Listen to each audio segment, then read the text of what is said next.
Hello students, हम पढ़ेंगे history chapter 2 the lives of the hunter gatherers में।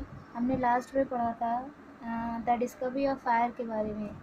जब अर्ली मैन ने पैलोलिथिक एज में फायर को डिस्कवर किया तो उन्होंने उसको यूज़ करना भी सीखा, यानी कि वो जानवरों से बचने के लिए आग का इस्तेमाल करते थे। अपनी गुफाओं को लाइटन करने के लिए भी आग का इस्तेमाल करते थे। फिर बाद में उन्होंने जो वो मीट खाते थे वो पहले अनकुक्ड खाते थे, और फायर की डिस्कवरी के बाद फिर वो उसे पकाकर खाने लगे।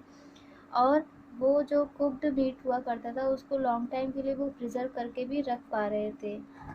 और यहाँ पर आप देख सकते हैं एक पिक्चर भी दिया हुआ है फायर से रिलेटेड, और अर्ली ह्यूमंस से ये रिलेटेड है। फिर पढ़ते हैं हम केव आर्ट के बारे में। पैलोलिथिक टाइम पीरियड में किस तरह की केव आर्ट हुआ करती थी और उनके एग्जांपल्स इंडिया में कहाँ मिलते हैं। Striking paintings have been found on the ceilings, floors and walls of caves and rock shelters. जो पेंटिंग्स हुआ करती थी वो पहले जो केव्स में या रॉक शेल्टर्स में जो अर्ली ह्यूमंस रहते थे वो सीलिंग्स यानी कि केव की छत पे, फ्लोर्स पे और दीवारों पर पेंटिंग्स बनाते थे। The most common subject of the art was hunting scenes. ज़्यादातर ये काम करते थे हंटिंग का, तो इसलिए इनके जो आर्ट फॉर्म होती थी उनमें ज़्यादातर हंटिंग सीन्स ही देखने को मिलते थे, यानी शिकार करने के दृश्य देखने को मिलते थे। विच वर ब्यूटीफुली एंड रियलिस्टिकली डिपिक्टेड, और वो बहुत खूबसूरती से और बहुत ही रियलिस्टिक तरीके से बने हुए पिक्चर्स होते थे। Some of the best examples are from Madhya Pradesh and Uttar Pradesh. Cave painting के सबसे अच्छे एग्जाम्पल इंडिया में मध्य प्रदेश और उत्तर प्रदेश में देखने को मिलते हैं। Some historians are of the opinion that early man have certain religious beliefs which they thought would help them in their quest for food. कुछ हिस्टोरियंस का ये मानना है कि केव पेंटिंग्स में जो ये इस तरह की पेंटिंग्स मिलती हैं ये इनके रिलीजियस बिलीफ से जुड़ी हुई हैं, और ये इनका मानना है कि ये अपने रिचुअल्स के अकॉर्डिंग, अपने रीति रिवाजों के अकॉर्डिंग अपने फीलिंग्स को शो करते थे और इस तरह से पेंटिंग्स तभी बनाते थे। Another belief is that the paintings were a means of communication with each other. और दूसरा बिलीफ ये था कि ये केव पेंटिंग्स जो करते थे ये एक दूसरे से कम्युनिकेशन करने के लिए, एक दूसरे से बात करने के लिए, अपनी फीलिंग्स को शो करने के लिए पेंटिंग्स का सहारा लेते थे। In India cave paintings have been found at Bhimbetka in central India. Bharat में जो केव पेंटिंग्स के एग्जाम्पल मिलते हैं भीमबेटका में, वो सेंट्रल इंडिया में आता है। भीमबेटका जो कि प्रेजेंट टाइम में मध्य प्रदेश में आता है, ये केव पेंटिंग का सबसे बेस्ट एग्जाम्पल है इंडिया में।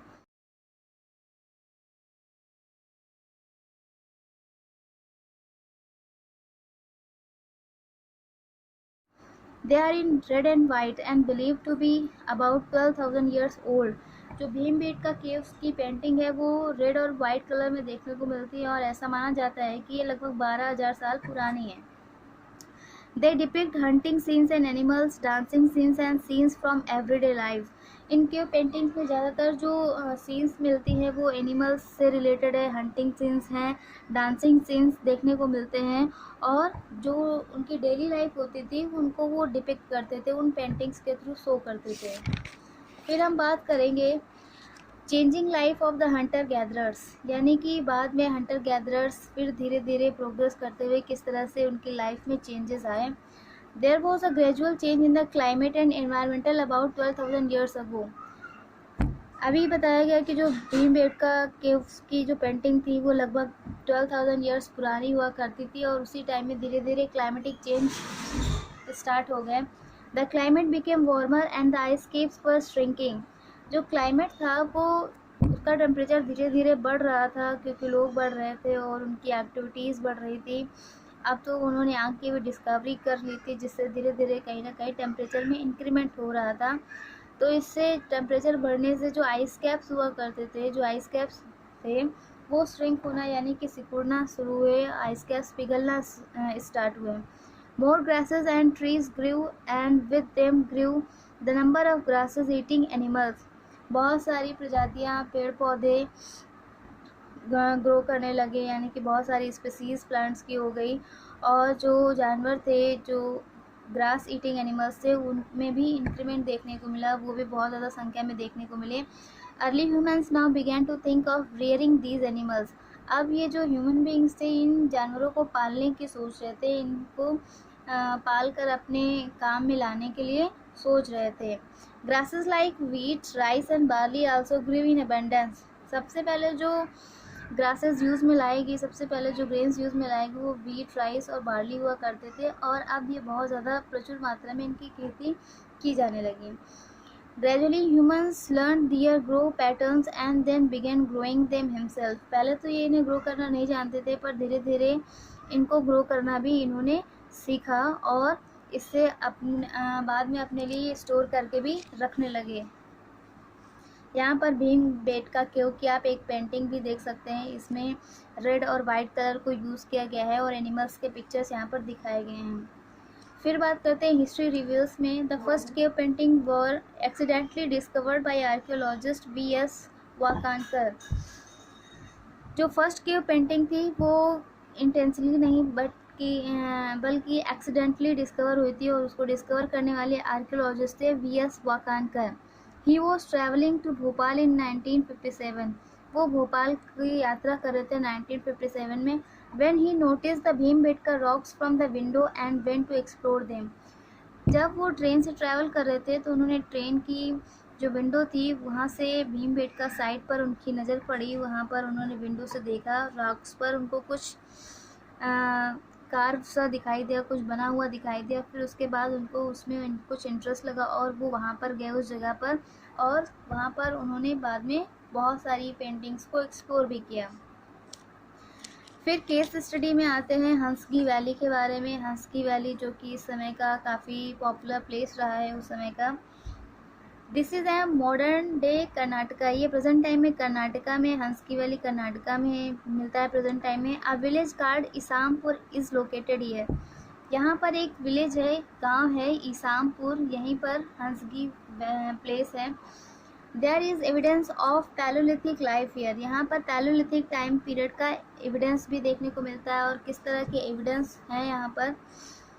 Many finished as well as unfinished stone tools belonging to this period have been found here. यहाँ पर जो हंसगी वैली थी यहाँ पर कुछ टूल्स, कुछ प्रिपेयर थे, कुछ अनप्रिपेयर थे, अनफिनिश्ड थे। तो इस तरह के टूल्स यहाँ पर देखने को मिले, उनके एविडेंस मिले। They were made using limestone and chert. और ये जो टूल्स बनाए गए थे ये लाइमस्टोन और चर्ट को यूज़ करके, चर्ट एक तरह का साइनी स्टोन होता है, इनके प्रयोग से ये टूल्स बनाए गए थे। कुछ फिनिश्ड थे और कुछ अनफिनिश्ड थे। The large number of tools found is suggestive of it being a major factor in habitation site in the Hunsgi valley. और यहाँ पर ये बात भी नोटिस करने लायक है कि जो यहाँ पर टूल्स मिले वो काफ़ी ज़्यादा क्वांटिटी में थे। तो यहाँ पर जो भी एविडेंस मिले उनको स्टडी करके बाद में आर्कियोलॉजिस्ट ने ये बताया कि ये जो ये फैक्ट्री साइट है, ये फैक्ट्री साइट ना होकर फैक्ट्री कम हैबिटेशन साइट रही है। फिर अराउंड द वर्ल्ड की बात करें तो यहाँ पर एक केव पेंटिंग के बारे में बताया गया है। काफ़ी पॉपुलर केव पेंटिंग है जिसको यूनेस्को ने वर्ल्ड हेरिटेज साइट में भी इंक्लूड किया है। अराउंड द वर्ल्ड में cave paintings done by palaeolithic man have been found all over the world. जो केव पेंटिंग्स थी जो कि पैलोलिथिक मैन के द्वारा बनाई गई थी वो सिर्फ इंडिया में ही नहीं, इंडिया के बाहर भी देखने को मिलती हैं। Almost 350 caves have been found in Spain and France. Spain और फ्रांस में लगभग 350 केव्स मिली जो कि पैलोलिथिक टाइम पीरियड से बिलोंग करती हैं। In 1940 near Lascaux in France. France में इस जगह पर लैस्कॉक्स नाम की जगह पर 4 teenager boys were looking for their lost puppy. वो बच्चे आपस में खेल रहे थे अपने पपी के साथ और उनका पपी कुछ देर में खेलते खेलते चला गया और वो खो गया और वो बच्चे उसको ढूंढने निकले। They accidentally discovered 17,000 year old paintings. और फिर उस पपी को ढूंढने के चक्कर में उन बच्चों ने एक्सीडेंटली 17,000 ईयर ओल्ड पेंटिंग्स को ढूंढा, खोज लिया। And artifacts made by our early ancestor. Paintings भी और आर्टिफैक्ट्स भी जो कि हमारे एंसेस्टर्स ने बनाए थे उनको उन्होंने ढूंढ लिया, जबकि ढूंढ रहे थे वो अपने पपी को। लेस्कॉक्स में be most beautiful palaeolithic painted cave in the world. Lascaux में जो पेंटिंग्स मिलती हैं, जो केव पेंटिंग है, वो बहुत ही खूबसूरत हैं।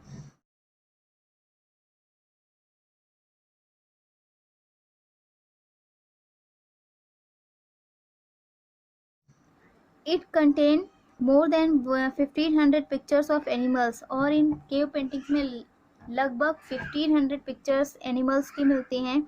Initially the caves were open to the public, but the carbon dioxide breathed out by thousands of visitors every day had a detrimental effect on the paintings. पहले जो ये केव्स थी, ये लोगों को देखने के लिए भी ओपन की जाती थी, लेकिन फिर बाद में क्या हुआ, जब लोग जाते थे, उनको देखते थे, घूमते थे वहाँ पर, तो बहुत ज़्यादा कार्बन डाइऑक्साइड वहाँ पर प्रोड्यूस होती थी। तो इससे क्या हुआ कि वहाँ पर जो पेंटिंग्स थे उनको कुछ नुकसान पहुँचने लगा।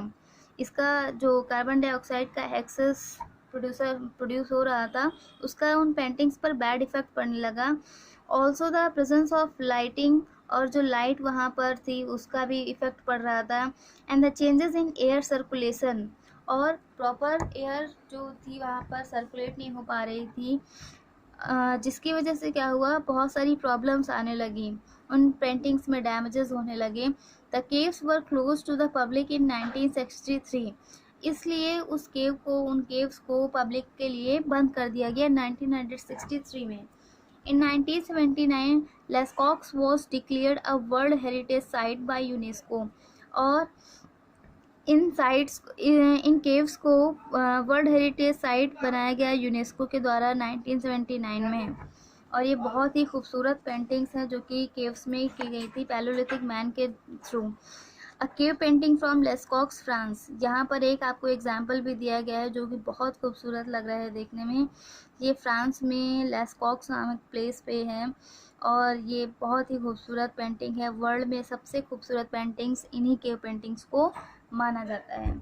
Thank you.